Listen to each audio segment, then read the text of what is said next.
Hey moms, dads, kids, I want to talk to you today because we know that we're not supposed to play favorites. Parents are not supposed to do that. It causes problems. In fact, when you go into the Bible reading for today, Genesis 37, verse 4, it's the story of Joseph.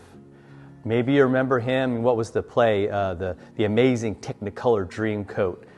Referring to what his father Jacob made for him, this coat that had all these colors, and it was really cool. And in verse 4, you see that when his brothers saw they had given him this robe, and that their father loved him more than all his brothers, they hated him, and they could not speak peacefully to him. Now, what makes matters worse is that Joseph has a dream, right, where they all bow down to him. Even the father bows down. And what God was trying to show was that God was going to use Joseph in a powerful way.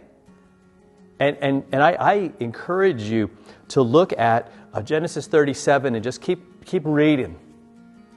Because, yeah, it starts really bad because favoritism there results in them trying to kill their brother. Because he tells them the dream. And he's like, yeah, this is what I see. You're all going to bow down to me. And they're like, yeah, not having that.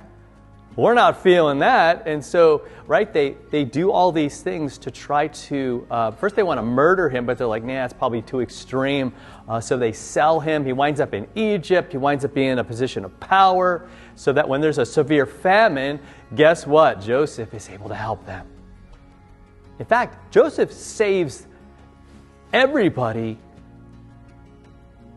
all because of that dream. Now, more correctly, God saves everyone. God was the one working. God was the one showing him. God was the working even in all of that jealousy. See, God can even work in a horrible situation like that.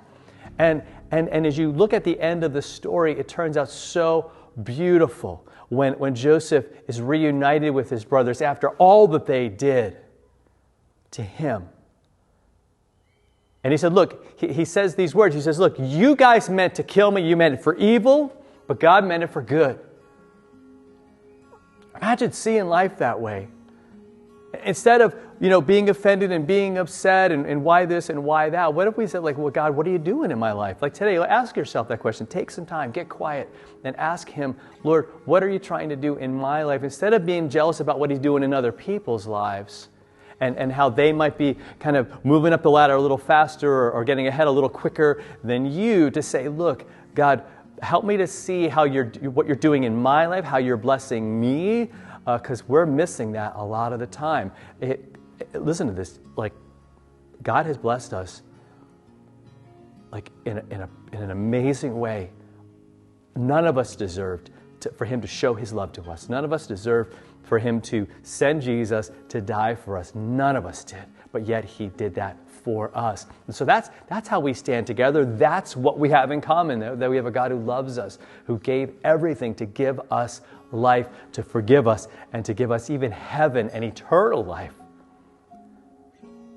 So now, all that other stuff is gravy. Think about that for a second.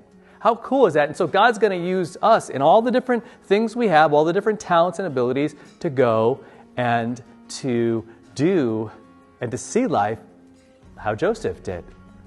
There's a lot of people who are going to mean things to hurt us and mean things for our harm and for wrong and for evil even. But God's working out things for good.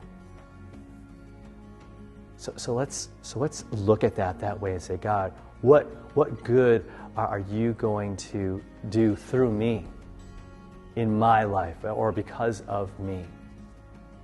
Even in a difficult circumstances, man, he can do some amazing things. I pray this blesses you. If it does, please share it.